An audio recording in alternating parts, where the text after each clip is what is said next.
Pentagoni po ju kërkon kontraktorëve të mbrojtjes të dyfishojnë ose katërfishojnë normat e prodhimit, duke u përqendruar në 12 armë kritike për shkak të shqetësimeve mbi rezervat e ulta të Shteteve të Bashkuara, në një konflikt të mundshëm me Kinën, raportoi të hënën Wall Street Journal, duke cituar burimet e njohura me çështjen. Mes 12 sistemeve kritike të armëve të kërkuara nga Pentagoni janë interceptorët Patriot, SM-6, LRASM, JASM dhe PRISM.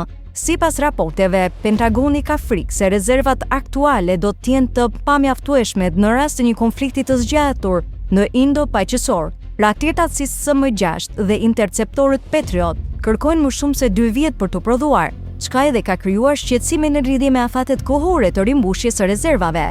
Lockheed Martin, Raytheon, Boeing dhe Northrop Grumman janë pyetur se si mund të arrijë një rritje prej 2.5% në prodhim brenda 6 deri në 24 muaj. Opsionet që po merren në konsiderat përfshin shfrytëzimin e kapitalit privat, përshpejtimin e licencimit dhe zgjerimin e kapacitetit të prodhimit. Përpjekja po drejtohet nga zëvendës sekretari i mbrojtjes Steve Feinberg përmes këshillit të sapo formuar të përshpejtimit të prodhimit të municioneve, me Feinberg që personalisht telefonon drejtuesit e kompanive çdo javë për të ndjekur progresin.